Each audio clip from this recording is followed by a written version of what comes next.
മട്ടന്നൂർ നഗരത്തിലെ 2 കടകളിൽ മോഷണം. പണവും പണമടങ്ങിയ ഭണ്ഡാരവും മോഷണം പോയി. മട്ടന്നൂർ പോലീസ് അന്വേഷണം ആരംഭിച്ചു.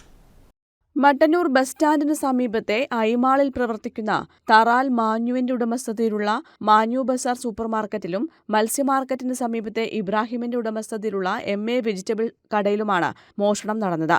മാഞ്ഞു സൂപ്പർമാർക്കറ്റിൽ നിന്നും ബാഗിൽ സൂക്ഷിച്ച 67,000 രൂപയാണ് മോഷണം പോയത്. ശനിയാഴ്ച രാത്രി കട പൂട്ടിപ്പോകുമ്പോൾ പണമടങ്ങിയ ബാഗ് മേശയ്ക്ക് താഴെ വെച്ചതായിരുന്നു.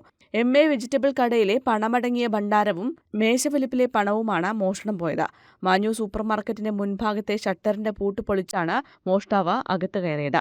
കടയിൽ മോഷ്ടാവ് കയറുന്ന ദൃശ്യം CCTVയിൽ പതിഞ്ഞിട്ടുണ്ട്.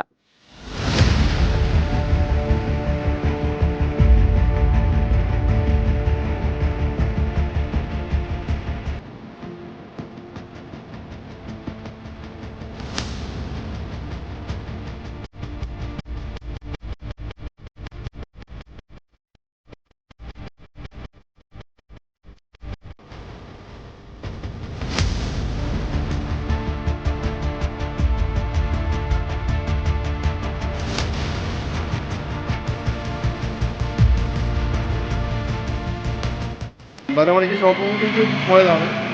രാവിലെ ഇവിടുത്തെ വാച്ച്മാൻ വിളിച്ചിട്ട് പറഞ്ഞ് പിന്നെ എന്നെ വിളിച്ച് അപ്പോൾ എനിക്ക് ഫോൺ കിട്ടിയില്ല. ഞാൻ വന്നിട്ട് നോക്കുമ്പോൾ പൂട്ട് കിടക്കുന്നതായിട്ട് കണ്ടത്. ബാഗിലുണ്ടായിരുന്ന കുറച്ച് പൈസ പോയി. അപ്പോൾ അതും പോലീസ് സ്റ്റേഷന് നേരെ പിറകിലുള്ള ഷോപ്പാണ്. അതാണ് ഏറ്റവും വലിയ. മട്ടന്നൂർ പോലീസ് സ്ഥലത്തെത്തി പരിശോധന നടത്തി. കണ്ണൂരിൽ നിന്ന് ഫോറൻസിക് വിഭാഗവും ഡോഗ് സ്ക്വാഡും കടകളിൽ പരിശോധന നടത്തി. മോഷണം നടന്ന കടകൾ വ്യാപാരി വ്യവസായ ഏകോപന സമിതി നേതാക്കൾ സന്ദർശിച്ചു. 2 സ്ഥാപനങ്ങളിൽ ഇന്നലെ രാത്രി കള്ളം കയറി പണം അടക്കമുള്ള സാധനങ്ങൾ മോഷ്ടിച്ചിരിക്കുകയാണ്. മട്ടന്നൂരിനെ സംബന്ധിച്ചിടത്തോളം കുറേ കാലങ്ങളായിട്ട് ഒരു പുതിയൊരു അനുഭവമാണ് ഈ കള്ളം കയറുക എന്നുള്ളത്.